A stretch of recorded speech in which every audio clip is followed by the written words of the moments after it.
우리 사도신경으로 신앙 고백 올립니다.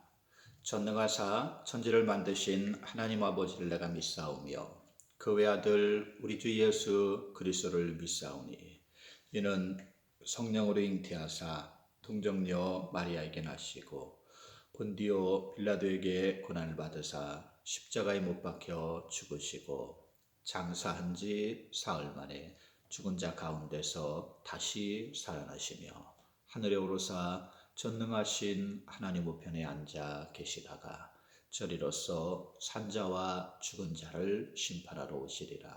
성령을 믿사오며 거룩한 공예와 성도가 서로 교통하는 것과 죄를 사하여 주시는 것과 몸이 다시 사는 것과 영원히 사는 것을 믿사옵나이다. 아멘. 오늘 말씀은 구약성경 역대기하 36장이 되겠습니다. 구약성경 역대기하 36장 22절에서 23절 말씀입니다. 여러분 찾아보시기 바랍니다. 세상에는 다 명분이 있습니다. 그 일을 하는 이유가 있습니다. 나라를 지키는 명분으로 군대에 가기도 합니다. 성공해야 하는 명분으로 공부를 하기도 합니다. 다 세상의 일들에는 이유가 있어요. 그러나 이렇게 당연한 명분도 약해지고 사라져갑니다. 우리가 그토록 중요하게 생각하는 삶의 이유가 사실 아무것도 아닐 수 있다는 거예요.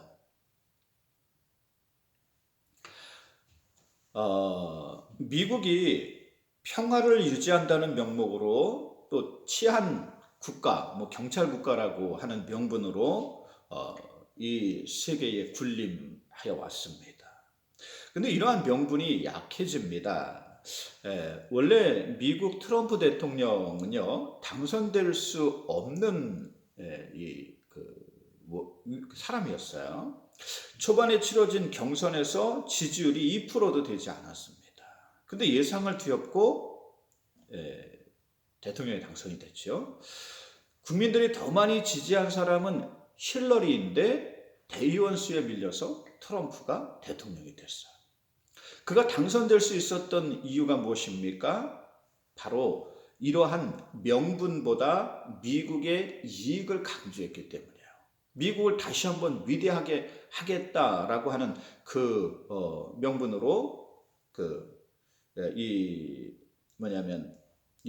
그러한 다른 명분보다 이러한 것을 주장하면서 사람들의 지지를 이끌었어요. 즉 세계 평화나 경찰 국가 같은 당연한 명분은 중요하지 않다는 겁니다. 실리적 이익이 더 중요하다는 것입니다. 그의 당선은 이러한 명분이 약해지고 있다는 것을 보여줍니다. 그 전으로 가면 러시아의 전신인 소련을 중심으로 공산주의가 이념으로 하나가 되었습니다.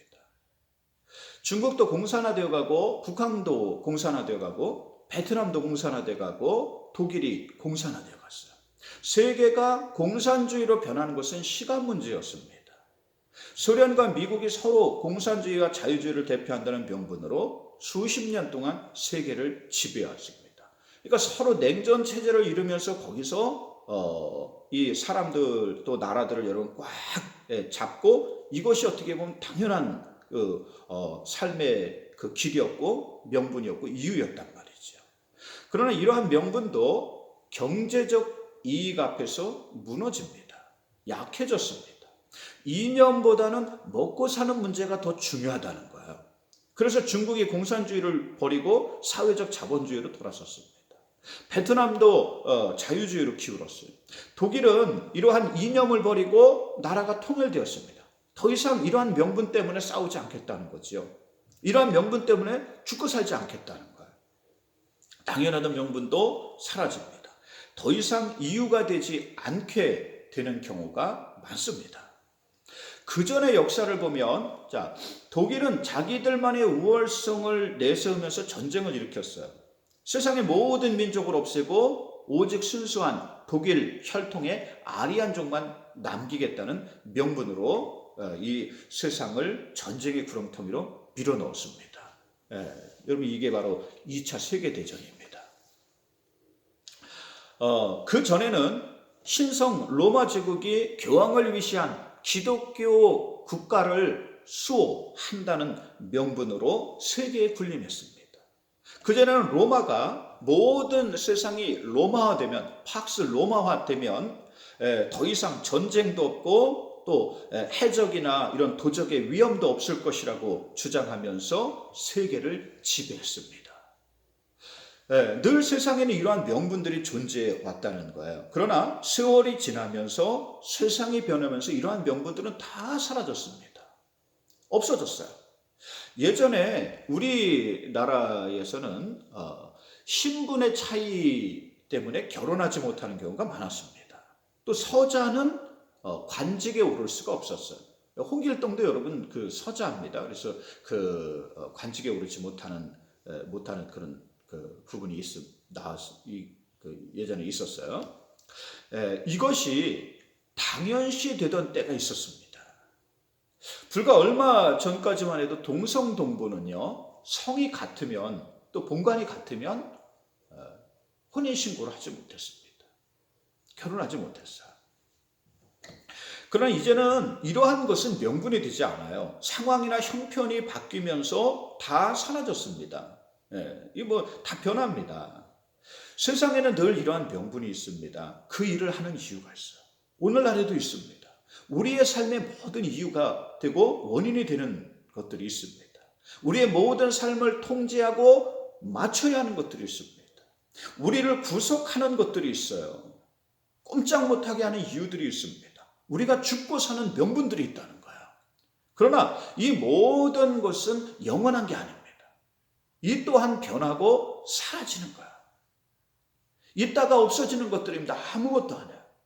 그러므로 명분에 이끌려 살아가서는 안 됩니다. 세상의 이유나 원리를 따라 살아서는 안 됩니다. 이러한 것은요, 다 없어지는 것이기 때문에 그래요. 우리는 변함없는 진리를 따라 살아야 합니다. 명분이 우리를 구속합니다. 과거에 율법이 사람을 구속하였듯이 이러한 명분이 우리를 구속해요. 우리를 자유하지 못하게 합니다. 우리를 여러분 꽉 얽어매는 거예요. 나는 이러한 사람이, 나는 이렇게 살아야 된다. 또 나는 이러한 일들을 할 수밖에 없구나. 이런 것에 여러분 분명한 이유는 있습니다. 그러나 여러분 이러한 것에 매여서 살면 우리는 여러분 자유를 빼앗긴다는 거예요. 하나님의 법은 우리를 자유케 합니다. 진리는 우리를 자유케 합니다. 해방시켜요. 그러므로 요한복음 8장 32절에 진리를 알지니 진리가 너희를 자유케 하리라 라고 하셨습니다. 우리나라에 여러분 복음이 들어오면서 우리는 과거의 관습이나 제도에서 자유케 되었어요. 더 이상 어떠한 명분에도 얽매여 살지 않게 되었습니다. 예전에 양반과 종의 차별이 있었어요. 구별이 있었습니다. 남자와 여자의 차별이 있었어요. 수많은 제사와 관습에 얽매여 살았습니다. 그러나 복음이 들어오면서 이 모든 것에서 자유케 되었어요. 더 이상 신분의 차별이 없습니다. 남녀의 구별이 없습니다. 관습에 얽매이지 않고 살 수 있게 되었습니다. 또 이유 없는 두려움, 불안에서 자유케 되었어요.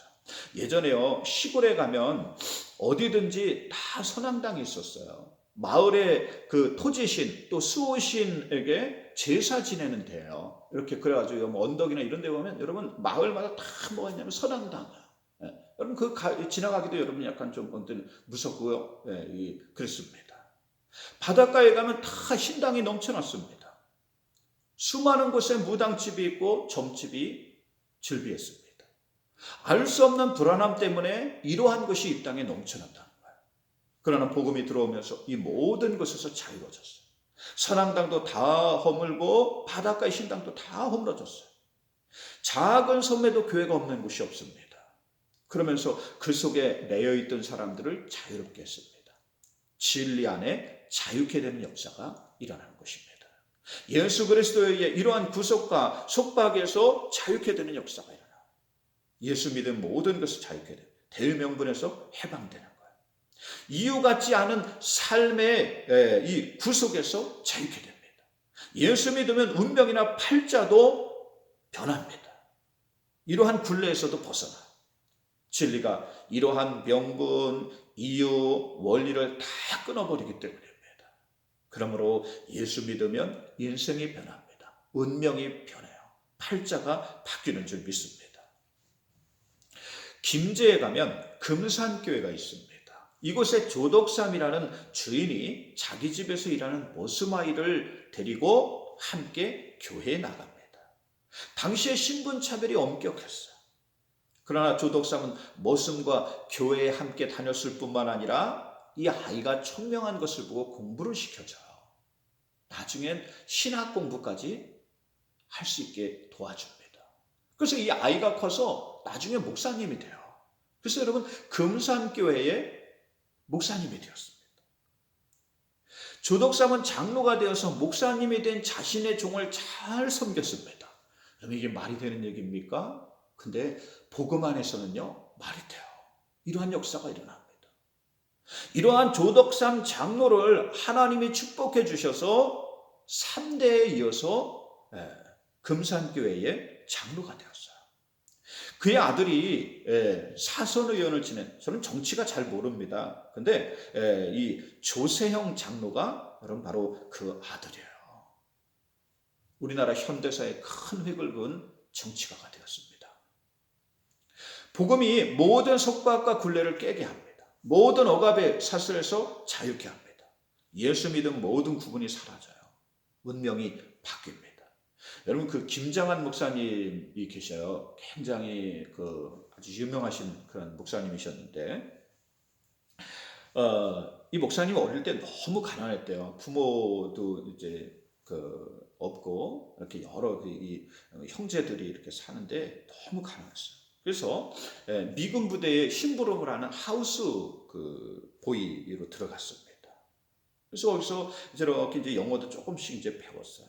이 아이가 어린 아이가 너무 성실한 거야. 그러니까 한 미군이 그를 도와서 미국에 공부할 수 있도록 후원을 해주었습니다.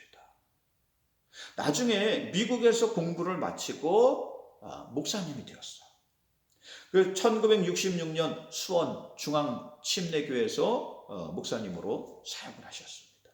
1977년에는 극동 방송을 이렇게 인수해서 전파 선교에도 힘쓰셨어요. 2001년에는 세계에서 여러분 가장 큰 교단이 침례교단이에요. 이 세계 침례교회 교단의 이 회장을 역임하기도 했습니다. 아들 두 분이 또 목사님이에요. 하나님을 믿으면요, 운명이 바뀌는 줄 믿습니다. 하나님을 믿으면 여러분 팔자가 바뀝니다. 놀라운 역사가 일어나요. 진리신 예수 그리스도를 따라 살면 인생이 바른 길로 가는 줄 믿습니다. 새로운 역사가 일어나는 줄 믿습니다. 그러므로 여러분들도 이러한 사람들이 되시길 주의 이름으로 축원드립니다. 세상 명분에 여러분 사로잡히지 마시기 바랍니다. 세상 굴레에 여러분 사로잡히지 마시기 바랍니다. 자유케 하시는 예수 그리스도를 바라보는 여러분들 되시길 주의 이름으로 축원드립니다. 사람에게는요 누구나 다 기회가 있습니다. 여러분 신앙생활 잘할 수 있는 기회가 있어요. 하나님 여러분 잘 섬길 수 있는 기회가 있어요. 여러분 예수 그리스도를 따라 살 수 있는 기회가 있습니다. 그러면 그 기회를 놓치면 안 돼요. 이 기회를 잘 잡아야 합니다. 한 번 놓치면 기회는 다시는 오지 않기 때문에 그렇습니다. 이스라엘에게도 기회가 있었어요. 하나님께 돌아올 기회가 있었습니다. 하나님이 선지자들을 수없이 보내 돌이키도록 말씀하셨어요. 잘못된 길에서 세상 길에서 멸망 길에서 돌아오도록 말씀하셨습니다. 여러분 방송으로 지금 말씀을 듣게 하십니다. 그러면 여러분 이 말씀을 잘 들으시기 바랍니다. 하나님이 주시는 기회예요. 이 기회를 놓치면 안 됩니다. 자, 이 이스라엘 민족은요, 이러한 기회를 놓쳐버려요. 돌이키지 않습니다. 점점 더 우상을 섬기고 세상을 따라갑니다. 성경에 요시야 왕이 나와요. 여러분 이렇게 이제 지금 성경을 시간 이 배열로 해서 쭉 이제 이렇게 살펴보고 있는데 지금 역대기를 보고 있어요. 여러분 그 성경 역대기서 읽어보시면 여기 요시야 왕이 나와요. 제가 주일날 어디까지 이렇게 성경 읽으십시오 그러면 여러분 그걸 꼭 읽으시기 바랍니다. 자, 요시야 왕은 백성의 잘못을 깨닫고 회개하도록 했어요. 우상을 섬기는 것을 여러분 회개하고 하나님께 돌아오도록 많은 애를 씁니다. 그러나 너무 늦었어요. 아무리 왕이 노력해도 이젠 소용이 없습니다. 타락한 백성이 떨어지 않는 거예요.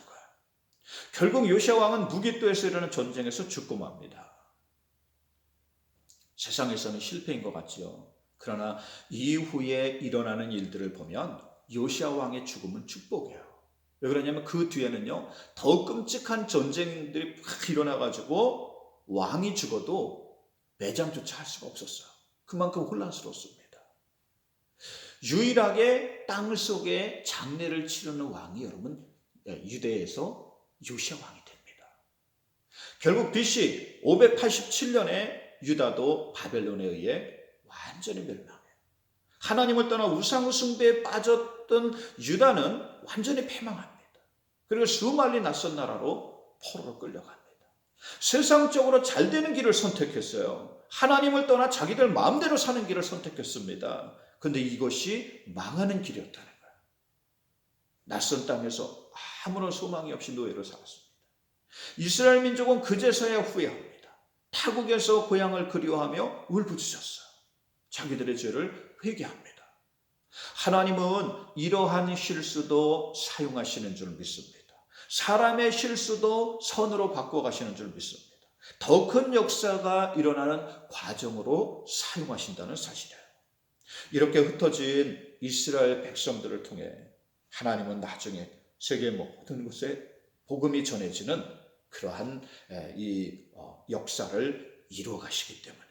또 요시야 왕이 죽었던 여러분 그 무기또 있잖아요. 여러분 그 요한계시록에 보면 아마겟돈 전쟁이라고 하는데 아마겟돈이라는 것은 여러분 무기또에서 나온 말이에요. 그래서 여기서 마지막에 세계의 이 큰 마지막 멸망의 이 전쟁이 이 무기또에서 일어날 것을 아마겟돈이라고 표현하는 겁니다. 하나님 안에 있으면요 실패는 없습니다. 좌절은 없어요. 결코 망하지 않게 하십니다. 하나님은 그 실패까지도 사용하셔서 더 큰 역사를 일으키시기 때문입니다. 하나님이 세상의 주인이시고 역사의 주인이시기 때문이에요. 우리 인생의 주인이 하나님이시기 때문입니다. 그러므로 하나님을 믿고 신뢰하고 살면 역사가 일어나요. 하나님 말씀을 따라 살면 놀라운 역사가 일어납니다. 하나님을 믿으면요 늘 소망이 생겨요. 희망이 생깁니다. 하나님 우리를 망하게 하시는 분이 아니시기 때문입니다. 이스라엘이 우상 숭배 때문에 망해요. 나라를 잃고 포로로 끌려갔죠. 자, 다 망한 것 같습니다. 끝난 것 같아요. 아무런 소망이 없습니다. 사망을 둘러보아도 절망뿐입니다. 그러나 하나님은 이스라엘을 영원히 이러한 상태로 두지 않으셨어요. 그들의 죄를 뉘우치고 하나님께 돌아오기를 기다리셨습니다. 회개하고 다시 하나님 백성으로 거룩한 백성으로 돌아오기를 기다리셨어요. 이러한 하나님의 계획과 섭리 안에 이스라엘의 모든 역사가 진행되어 간다는 사실이에요. 세계 역사를 보면 그렇게 강력하던 바벨론 제국도 기울어져요. 힘이 약해집니다. 세상 모든 것을 정복한 사자 같은 나라라고 그랬습니다. 오늘날 세계의 이 7대 불가사리 중에 하나인 바벨론의 공중정원을 남긴 그러한 나라입니다. 이라크에 가면 그들이 하늘까지 쌓았던 지꾸라트가 오늘도 남아 있습니다. 그러나 그 힘도 기울어져요. 바로 이들을 멸망시킨 사람이 고레스라는 사람이에요.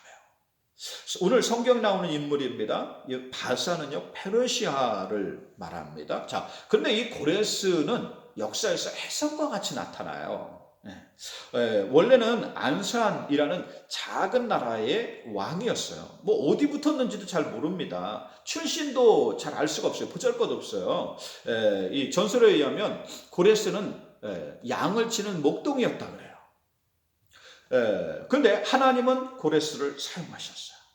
그러자 갑자기 나타나서 바벨론을 멸망시키고 세계에서 가장 큰 제국인 페르시아를 세우며 거기에 황제가 되었습니다. 오늘 이러한 고레스 왕은 칙령을 내립니다. 바벨론에 의해 포로로 끌려왔던 모든 사람들을 다 고국으로 돌아가도록 칙령을 내려요. 고레스는 자신이 하나님에 의해 사용되고 있음을 오늘 말씀을 보면 잘 알고 있었어요.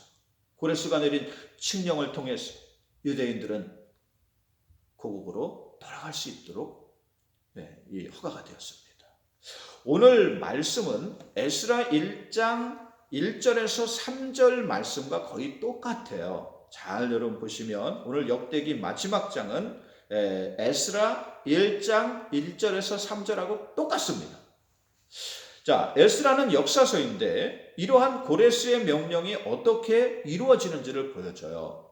포로로 잡혀갔던 이스라엘 민족이 누가 언제 어떻게 돌아오는지를 보여줍니다. 고레스는 하나님께 크게 사용되는 인물이었습니다. 후에는 역사에서 후련히 사라집니다. 하나님의 역사를 주관하시고 사람을 사용하시는 것을 볼 수 있습니다. 모든 세상의 주인이 하나님이라는 사실이에요.